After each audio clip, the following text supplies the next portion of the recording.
Hello बच्चों, so let's read this question. So the question says distinguish cytokinesis from the karyokinesis. इस question में हमें क्या बताना है कि जो साइटोकाइनेसिस प्रोसेस है वो कैसे डिफरेंट है हमारे केरोकाइनेसिस प्रोसेस से। सो देखो, सबसे पहले हम क्या करते हैं, हम ये दोनों टर्म्स को सेंटेंस से स्प्लिट कर देते हैं, ठीक है, साइटोकाइनेसिस को भी और केरोकाइनेसिस को भी। अब देखो, अगर हम देखें साइटोकाइनेसिस में, साइटो का मतलब क्या होता है, तो साइटो का मतलब होता है साइटोप्लाज्म। साइटो का क्या मतलब है, साइटोप्लाज्म। अगर हम कैरियोकाइनेसिस में देखें, कैरियन का मतलब ही होता है क्या, न्यूक्लियस। सो कैरियन का मतलब होता है क्या, न्यूक्लियस। सो हमने यहाँ पे लिख दिया न्यूक्लियस। ऑलराइट। अगर हम देखें काइनेसिस का मतलब, क्योंकि काइनेसिस तो दोनों में ही कॉमन है, सो अगर हम काइनेसिस को देखें तो काइनेसिस का मतलब होता है डिवीजन। डिवीजन। अब देखो, अब हम क्या कंक्लूड कर सकते हैं कि जो साइटोकाइनेसिस होता है वहां पे क्या हो रहा होगा, साइटोप्लाज्मिक डिवीजन, और कैरियोकाइनेसिस में क्या हो रहा होगा, हमारा न्यूक्लियर डिवीजन। अब देखो, अगर हम बात करते हैं अपने एम फेस की, एम फेस की अगर हम बात करते हैं तो एम फेस में क्या होता है, एम फेस में होता है हमारा कैरियोकाइनेसिस और उसके बाद में होता है हमारा साइटोकाइनेसिस। सो हमने यहाँ पे लिख दिया karyokinesis, karyokinesis, right. And on the other hand हमने लिख दिया यहाँ पे साइटोकाइनेसिस, साइटोकाइनेसिस। अब अगर हम कैरियोकाइनेसिस को देखें तो कैरियोकाइनेसिस में क्या होता है, कैरियोकाइनेसिस में आपको पता है क्या होता है, प्रोफेस होता है, मेटाफेस होता है, एनाफेस होता है, टीलोफेस होता है। सो हमने यहाँ पे लिख दिया प्रोफेस, राइट। प्रोफेस, प्रोफेस के बाद क्या होगा, प्रोफेस के बाद होगा मेटाफेस, मेटाफेस, राइट। उसके बाद में क्या होगा, anaphase, anaphase, and then the telophase. Alright. So हमने क्या बोला, कैरियोकाइनेसिस में क्या होगा, कैरियोकाइनेसिस में होगा, आएगा हमारा प्रोफेस, ऑलराइट। और क्या आएगा, metaphase, anaphase and telophase. Okay. सो उसके बाद में अगर हम साइटोकाइनेसिस देखें तो cytokinesis plant cells and animal sales में डिफरेंट तरीके से होता है, वो हम आगे पढ़ेंगे। अब देखो, अगर हम दोनों में डिफरेंस लिखें, अगर हम डिफरेंस लिखें, हमने यहाँ पे लिख दिया karyokinesis, karyokinesis, right. And on the opposite side हमने लिख दिया साइटोकाइनेसिस, साइटोकाइनेसिस। अब देखो, हम फर्स्ट पॉइंट तो इजीली लिख सकते हैं, जो हमने पीछे पढ़ा भी है। हमने क्या पढ़ा है कि साइटोकाइनेसिस का मतलब होता है साइटोप्लाज्मिक डिवीजन एंड कैरियोकाइनेसिस का मतलब होता है न्यूक्लियर डिवीजन। सो हमने यहाँ पे कैरियोकाइनेसिस में लिख दिया कि क्या होता है, यहाँ पे न्यूक्लियर डिवीजन हो रहा होगा, न्यूक्लियर डिवीजन हो रहा होगा, न्यूक्लियर डिवीजन। अगर हम साइटोकाइनेसिस की बात करें तो यहाँ पे क्या हो रहा होगा, हमारा साइटोप्लाज्मिक डिवीजन। सो हमने लिख दिया यहाँ पे साइटोप्लाज्मिक डिवीजन। ओके। अब देखो, नेक्स्ट पॉइंट अगर हम लिखे तो हमें पता है कि अगर न्यूक्लियर डिवीजन हो रहा होगा तो मतलब न्यूक्लियस का डिवीजन हो रहा है। अगर न्यूक्लियस का डिवीजन हो रहा है, अब क्या फॉर्म होगा, अब हमारे फॉर्म होगा टू डॉटर न्यूक्लियाई। ऑलराइट। सो हम यहाँ पे लिख सकते हैं कि क्या फॉर्म हो रहा होगा, अगर हम कैरियोकाइनेसिस की बात करें, कैरियोकाइनेसिस की, तो जो हमारा न्यूक्लियस है, ठीक है, उसका डिवीजन हो रहा है, उसका हो रहा है, डिवाइड हो रहा है वो, ठीक है।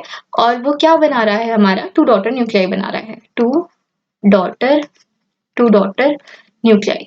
बट अगर हम बात करें अपने साइटोकाइनेसिस की, तो यहाँ पे साइटोकाइनेसिस में क्या हो रहा है, हमारा टू डॉटर सेल्स का फॉर्मेशन हो रहा है। क्या हो रहा है, formation of two daughter cells. Okay. अब देखो, अगर हम नेक्स्ट पॉइंट देखें, हम क्या बोल सकते हैं कि जो कैरियोकाइनेसिस है, राइट, यहाँ पे क्या हो रहा होगा, यहाँ पे हमारा इक्वल डिस्ट्रीब्यूशन किसका हो रहा होगा, जो न्यूक्लियस में प्रेजेंट होता है। और न्यूक्लियस में क्या प्रेजेंट होता है, हमारा जेनेटिक मटेरियल प्रेजेंट होता है।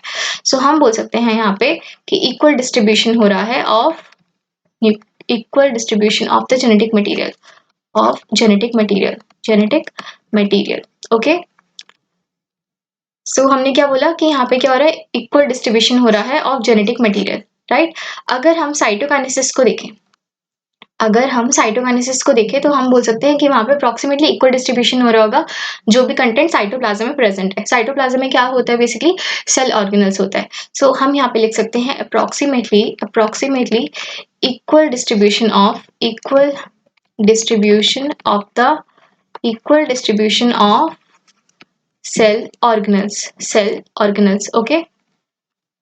अब देखो, अगर हम नेक्स्ट पॉइंट लिखें, हम क्या बोल सकते हैं कि कौन सा स्टेप पहले हो रहा होगा, कौन सा स्टेप बाद में। हमने जब एम फेस यहाँ पे देखा, तो एम फेस में हमने पहले पढ़ा कैरियोकाइनेसिस होगा, उसके बाद में साइटोकाइनेसिस होगा, राइट। मतलब इनिशियल स्टेप कौन सा है, initial step of cell division would be the karyokinesis. हम यहाँ पे इजीली लिख सकते हैं कि initial step of cell division, initial step of cell division, and जो साइटोकाइनेसिस है that would be the final step of cell division, ठीक है। साइटोकाइनेसिस में क्या होता है, that is the final step, so हम यहाँ पे लिख सकते हैं final step of cell division. So cytokinesis is the final step of cell division. Okay, इतनी बात समझ आई। अब देखो, अगर हम दोनों में डिपेंडेंसी देखें कि कौन किस पे डिपेंडेंट है, ठीक है, कि कैरियोकाइनेसिस साइटोकाइनेसिस पे डिपेंडेंट है क्या साइटोकाइनेसिस कैरियोकाइनेसिस पे डिपेंडेंट है। तो देखो, जो कैरियोकाइनेसिस होता है ना, दैट कैन अकर विद और विदाउट साइटोकाइनेसिस। तो अगर हम यहाँ पे लिखना चाहें सो हम लिख सकते हैं कि जो कैरियोकाइनेसिस है दैट कैन अकर विद और विदाउट साइटोकाइनेसिस। ओके, अगर हम साइटोकाइनेसिस को देखें तो साइटोकाइनेसिस होगा हमारा after the karyokinesis. Okay, so it occurs after the karyokinesis. That means ये क्या शो कर रहा है, ये शो कर रहा है dependency of cytokinesis on the karyokinesis process. So हम यहाँ पे लिख सकते हैं कि that shows its dependency. So हम ब्रैकेट में यहाँ पे डिपेंडेंसी लिख सकते हैं, डिपेंडेंसी। ओके, सो अब देखो, अगर हम थोड़ा देखें कि बेसिकली जो कैरियोकाइनेसिस है, कैरियोकाइनेसिस में हो क्या रहा है, तो हमें पता है प्रोफेस है, मेटाफेस है, एनाफेस है, टेलोफेस है। ये सब हमने डिस्कस किया था ना यहाँ पे। देखो, प्रोफेस, मेटाफेस, एनाफेस एंड टेलोफेस। सो देखो, प्रोफेस में क्या होता है, प्रोफेस में होता है हमारा condensation of the genetic material, मतलब हमारे जो क्रोमोसोम्स हैं they are going to get condensed. ठीक है, उसके बाद में हम बोल सकते हैं कि जो सेंट्रोसोम है वो दोनों दो सेंट्रोसोम्स हमारे अपोजिट पोल्स में मूव होना शुरू कर जाएंगे। ओके, फिर हम बोल सकते हैं अगर हम माइक्रोस्कोपिक व्यू में देखें तो हमारे जो ईआर है, ठीक है, हमारा जो गोल्जी है, मतलब हमारे जो सेल ऑर्गेनल्स है, साथ ही साथ हमारा जो न्यूक्लियोलस है, साथ ही साथ जो न्यूक्लियर एनवेलप है वो डिसअपियर हो जाएगा। ठीक है, इन द प्रोफेस। अब देखो, अगर हम मेटाफेस की बात करें तो हमारा क्या फॉर्म होता है, हमारा होता है एस्टर फॉर्मेशन। ठीक है, अब एस्टर फॉर्मेशन में क्या होता है, एस्टर कंप्राइज्ड ऑफ द, हम यहाँ पे लिख सकते हैं एस्टर में क्या होता है, एस्टर में होता है हमारा बेसिकली द सेंट्रोसोम प्लस हमारी एस्टरेज, या फिर हम बोल सकते हैं स्पिंडल फाइबर्स। सो देखो, स्पिंडल फाइबर्स। अब अगर हम बात करें स्पिंडल फाइबर्स की, तो स्पिंडल फाइबर्स किससे बने हैं, स्पिंडल फाइबर्स हमारे बेसिकली माइक्रोट्यूब्यूल से बने हैं, साथ ही साथ प्रोटीनेशियस मटेरियल से बने हैं। ठीक है, अब देखो क्या होगा कि अब हमारे जो क्रोमोसोम्स हैं मेटाफेस में वो आ जाएंगे हमारे यहाँ पे इक्वेटर पे। ठीक है, सो वो इक्वेटर पे आ गए हैं। ठीक है, और अब जो स्पिंडल फाइबर्स हैं वो किससे अटैच होंगे, हमारे काइनेटोकोर ऑफ द क्रोमोसोम से। ओके, सो हम इसी स्टेप को बोलते हैं कंग्रेशन, कि वो कहाँ पे हमारे क्रोमोसोम्स कहाँ पे आ गए, हमारे इक्वेटर पे, इसी को हम बोलते हैं कंग्रेशन। अब देखो, अगर हम बात करें अपने एनाफेस की, तो हमें पता है एनाफेस में क्या होगा, एनाफेस में हमारा सेंट्रोमेर स्प्लिट हो जाएगा and sister chromatids are going to move to the opposite poles due to the pulling and pushing force. ठीक है, यहाँ पे पुलिंग एंड पुशिंग फोर्स लगेगी। अगर हम बात करें टीलोफेस की, तो जो टीलोफेस है वो बिल्कुल अपोजिट है प्रोफेस का, जो प्रोफेस में हो रहा है उसका बिल्कुल अपोजिट टीलोफेस में होगा। मतलब हमने यहाँ पे बोला था कि जो प्रोफेस में हमने कंडेंसेशन ऑफ द क्रोमोसोम्स बोला था, बट यहाँ पे हमारे डीकंडेंस्ड हो जाएंगे। ठीक है, डीकंडेंस्ड हो जाएंगे हमारे क्रोमोसोम्स। ठीक है, मतलब now they lose their identity as the discrete elements. साथ ही साथ हमने क्या बोला था कि जो हमारा न्यूक्लियोलस है, न्यूक्लियर एनवेलप है, ठीक है, या फिर हमारा ईआर गोल्जी है, वो वहां पे डिसअपियर हो गया था प्रोफेस में, बट यहाँ पे वो फिर से हमारा अपीयर होना शुरू हो जाएगा। ठीक है, इतनी बात हुई हमारे कैरियोकाइनेसिस की। अब देखो, अगर हम बात करें हमारा साइटोकाइनेसिस, तो वो अलग तरीके से होता है in the plant cells and animal cells. So अगर हम साइटोकाइनेसिस की बात करें, अगर हम साइटोकाइनेसिस की बात करें, सो हम यहाँ पे लिख सकते हैं प्लांट सेल्स एंड इधर लिख सकते हैं एनिमल सेल। सो सबसे पहले हम एनिमल सेल की बात करते हैं। ठीक है, एनिमल सेल में जो साइटोकाइनेसिस होता है that occurs with the formation of the cell furrow. यहाँ पे फॉर्मेशन होता है सेल फरो का। ठीक है, फॉर एग्जाम्पल ये रहा हमारा एनिमल सेल। ठीक है, ये रहा हमारा एनिमल सेल, यहाँ पे हमारी बेसिकली न्यूक्लियाई प्रेजेंट है। ओके, सो अब देखो एनिमल सेल में क्या होगा, जो हमारा एनिमल सेल है यहाँ पे जो सेल मेम्ब्रेन है उसका इन्वेजिनेशन हो जाएगा, मतलब वो अंदर की तरफ ऐसे हो जाएगी। सो अगर हम यहाँ पे लिखें, अगर हम यहाँ पे कुछ ऐसे बनाए तो इसका हो गया इन्वेजिनेशन। राइट, इन्वेजिनेशन हो गया। राइट, इसके बाद में हम बोल सकते हैं कि ये जो इन्वेजिनेशन हो रहा है ये with the help of the microfilaments हो रहा है। सो अब इसका और इन्वेजिनेशन हो गया। ठीक है, इसके बाद में क्या हो जाएगा, हमारा दो डॉटर सेल्स का फॉर्मेशन हो जाएगा, सो हमने यहाँ पे क्या लिख दिया, 2 डॉटर सेल्स। सो 2 डॉटर सेल्स। ओके, और यहाँ पे किसकी हेल्प से हो रहा है ये invagination? It occurs with the help of the microfilaments. ये चीज याद रखना है, माइक्रोफिलामेंट्स। ओके, अब देखो, अगर हम बात करते हैं अपनी प्लांट सेल्स की, तो प्लांट सेल्स में अलग तरीके से होता है।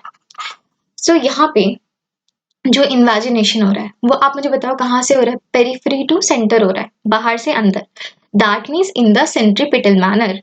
सो हम यहाँ पे और क्या लिख सकते हैं कि it occurs in the centripetal manner, centripetal manner. Okay, मतलब कि हम बोल सकते हैं from the periphery to the centre, ऐसे ही होता है ना, ऐसे ही हम बोलते हैं ना सेंट्रीपिटल मैनर।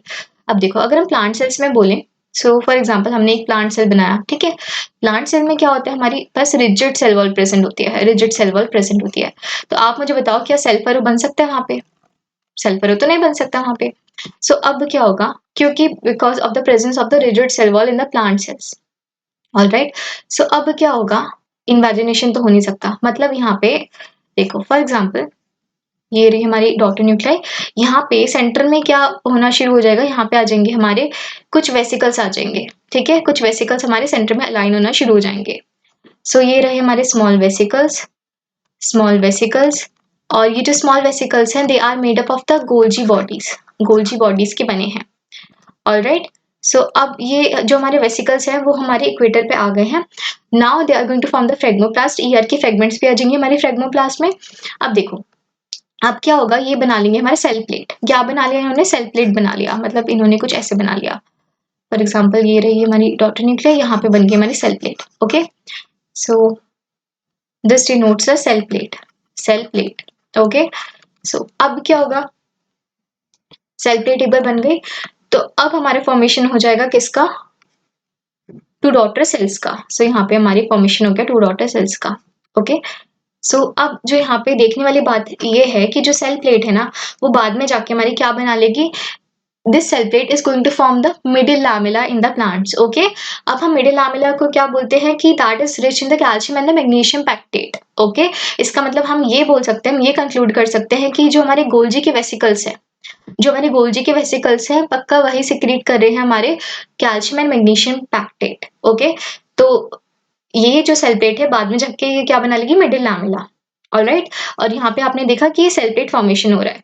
सो अब जो ये सेल प्लेट फॉर्मेशन हो रहा है, मतलब गोल्जी के वेसिकल्स की जो मेम्ब्रेन है वो जॉइन होकर सेल प्लेट बना ली उन्होंने। तो अब ये किस मैनर में हो रहा है? यहाँ पे तो हमने सेंट्रीपिटल मैनर लिखा था, ठीक है। यहाँ पे क्या हो रहा है? From the inner to the outer. So यहाँ पे हो रहा है from the centre to the periphery. Okay, so that means यहाँ पे किस तरीके से हो रहा है? In the centrifugal manner. So हमने यहाँ पे लिख दिया सेंट्रीफ्यूगल मैनर, सेंट्रीफ्यूगल मैनर में हो रहा है। ऑलराइट, अगर हमने एनिमल सेल्स की बात की तो वो किस मैनर में हो रहा है? वो हमारा हो रहा है सेंट्रीपिटल मैनर में। बट यहाँ पे कैसे हो रहा है? सेंट्रीफ्यूगल मैनर में। तो ये चीज यहाँ पे याद रखनी है। So I hope you understood it well and all the best.